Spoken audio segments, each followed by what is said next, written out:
Hello friends. Big boss season 7 முடியிற நிலைமையில இருக்கு. இதுக்கு முன்னாடி மொத்தமா 6 சீசன் நடந்து முடிஞ்சிருக்கு. ஒரு சீசன்லயுமே ஒருத்தவங்கள பயங்கரமா கலாய்ச்சு தள்ளுவாங்க. எக்ஸாம்பிளுக்கு ஜூலிய ஃபர்ஸ்ட் சீசன்ல பயங்கரமா ட்ரோல் பண்ணாங்க. அதே மாதிரி ஒரு சீசன்லயும் விஷ பாட்டில் அந்த மாதிரி ஒருத்தவங்கள பர்ட்டிகுலரா வச்சு ட்ரோல் பண்ணுவாங்க. அதே மாதிரி சீசன் 7ல யாருன்னு கேட்டா உள்ள விளையாடுற பிளேயர்ஸ் யாரும் இல்லங்க. கமல் தான் இந்த தடவை அதிகமா ட்ரோல் செய்யப்பட்டாரு. எதனாலனா கமல்ஹாசன் வந்து மாயாவை மட்டுமே எந்த கேள்வியுமே கேட்க மாட்டாரு. மாயா என்ன தப்பு பண்ணாலும் அதை பத்தி பேசவே மாட்டேன்றாரு. உண்மையை சொல்லப்போனா கமலஹாசன் மாயாவுக்கு லைட்டா சப்போர்ட் பண்ற மாதிரி தான் இருக்கு. ஏன்னா மாயா இது வரைக்கும் நடந்த எல்லா சீசன்லயும் யாரும் பேசாத அளவுக்கு கெட்ட வார்த்தைகளை பேசியிருக்காங்க. நேத்து கூட விஷ்ணுவை பத்தி ரொம்பவே கேவலமா கெட்ட வார்த்தையை பேசினாங்க. இதெல்லாம் வந்து கமலஹாசன் சார் கண்டுக்கவே மாட்டாரு அப்படின்ற மாதிரி ட்ரோல் பண்ணிட்டு இருக்காங்க.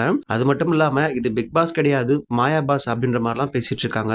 ஆனா இப்போ ஒரு விஷயம் நடந்திருக்கு. மாயாவையும் கமல் சாரையும் வச்சு கிண்டல் பண்ணவங்களே சொல்றாங்க இந்த மாதிரிலாம் பேசியிருக்க கூடாது, தப்பு அப்படின்ற மாதிரி. அப்படி என்ன நடந்துச்சுன்னா விஜய் டிவி மூலியமா ரொம்பவே ஃபேமஸ் ஆன குக் வித் கோமாளி புகழும் குரேஷியும் சேர்ந்து ஒரு மேடையில பேசுறாங்க. இப்ப ஃபேமஸா இருக்கிறவரு அவர் ஒருத்தவர் தான் அப்படின்ற மாதிரி கமலஹாசனை பயங்கரமா கிண்டல் பண்றாங்க. புகழ் வந்து குரேஷியை பார்த்து கேள்வி கேட்கறாங்க, உங்களுக்கு பிடிச்ச இடம் எது அப்படின்னு. அதுக்கு குரேஷி மாயாஜால் அப்படின்னு சொல்றாரு. பிடிச்ச படம் மாயா பசார். அதே மாதிரி தமிழ்நாட்டுல பிடிச்ச ஒரு மாயாவரம் அப்படின்ற மாதிரி ரொம்பவே கமலை கேவலமா பேசியிருக்காங்க. இதனால தான் ஃபேன்ஸ் ரொம்பவே கடுப்பா இருக்காங்க. கமல் சார் மேல கோபத்துல இருந்திருக்கவங்களுக்கு கூட இதெல்லாம் சரி கிடையாது அப்படின்ற மாதிரி கமலுக்கு ஆதரவா பேசிட்டு இருக்காங்க. அது மட்டும் இல்லாம நீங்க 2 பேரும் இதை பண்ணிருக்கவே கூடாது. நீங்க 2 பேரும் வளர்ந்து வர ஸ்டார்ஸ். நீங்க 2 பேரும் விஜய் டிவில தானே இருக்கீங்க. விஜய் டிவில நடக்கிற ஒரு ஷோக்கு நீங்க இந்த மாதிரி பண்ணிருக்கவே கூடாது அப்படின்னு சோசியல் மீடியாவில் பேசிட்டு இருக்காங்க.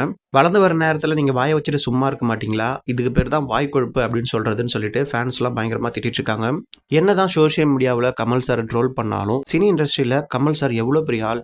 நீங்க இப்பதான் வளர்ந்து வந்திருக்கீங்க. அவர் எவ்வளவு பெரிய லெஜெண்ட். அவரை பத்தி நீங்க இப்படி தப்பா பேசலாமா அப்படின்ற மாதிரி ஃபேன்ஸ் எல்லாம் பயங்கரமா திட்டிட்டு இருக்காங்க. 2 பேருக்குள்ள தனியா பேசிக்கிறது வேற. ஒரு பொது நிகழ்ச்சியில கமலஹாசனை பத்தி அப்படி பேசுறது ரொம்பவே தப்பு. புகழ் குரேசி பேசின இந்த விஷயத்தை பத்தி நீங்க என்ன நினைக்கிறீங்கன்றத கமெண்ட் பாக்ஸ்ல சொல்லுங்க.